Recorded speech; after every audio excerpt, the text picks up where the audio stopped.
আসসালামু আলাইকুম সুপ্রিয় দর্শক, চলে আসলাম নতুন একটি রেসিপি নিয়ে। আমার আজকের রেসিপিতে থাকছে চকলেট কাপকেক। আশা করছি আমার আজকের এই রেসিপিটিও আপনাদের কাছে ভালো লাগবে এবং কিছুটা হলেও উপকারে আসবে। চলুন তাহলে চলে যাই মূল রেসিপিতে। প্রথমে আমি শুকনো উপকরণগুলো চেলে নেব। এর জন্য একটা বাটিতে একটা স্ট্রেনার বসিয়ে নিয়েছি। 1 কাপ ময়দা দিয়ে দিলাম, 1/3 কাপ কোকো পাউডার, হাফ চা চামচ বেকিং সোডা এবং 1/4 চা চামচ লবণ দিয়ে দিলাম। এখানে চাইলে আপনারা কফি পাউডারও 1 টেবিল চামচ দিতে পারেন। আমি ভুলে দিতে মনে ছিল না। একটা চামচের সাহায্যে মিশিয়ে নিয়ে আরও 2বার আমি এটাকে চেলে নেব। আমি আজকে একটা ডিমের তৈরি করব কেক, তাই আমি একটা রুম টেম্পারেচারে থাকা একটা ডিম ভেঙে নিয়ে 1.5 কাপ চিনি, 1/2 কাপ রান্নার তেল, 1/2 কাপ লিকুইড দুধ দিয়ে দিলাম। দুধটা আগে থেকে জাল করে ঠান্ডা করা ছিল।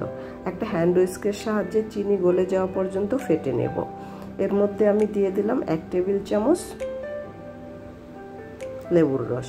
চাইলে এখানে 1 টেবিল চামচ ভিনেগারও দিতে পারেন অথবা ভ্যানিলা এসেন্সও দিতে পারেন। এখন আমি এখানে শুকনো উপকরণ থেকে অর্ধেকটা উপকরণ দিয়ে হ্যান্ড হুইস্ক দিয়ে মিশিয়ে নেব। তারপর বাকি উপকরণগুলো দিয়ে দিচ্ছি। দিয়ে খুব ভালো করে মেশাতে হবে। আমি খুব আস্তে আস্তে মিশিয়ে নিলাম।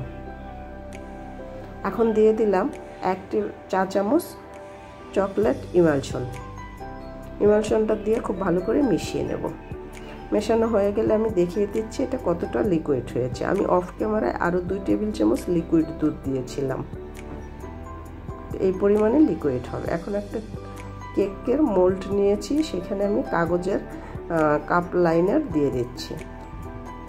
এখন এটাতে আমি কেকের ডো দিয়ে দেব। এতে করে কেকটা খুব সুন্দর মতো উঠে যাবে।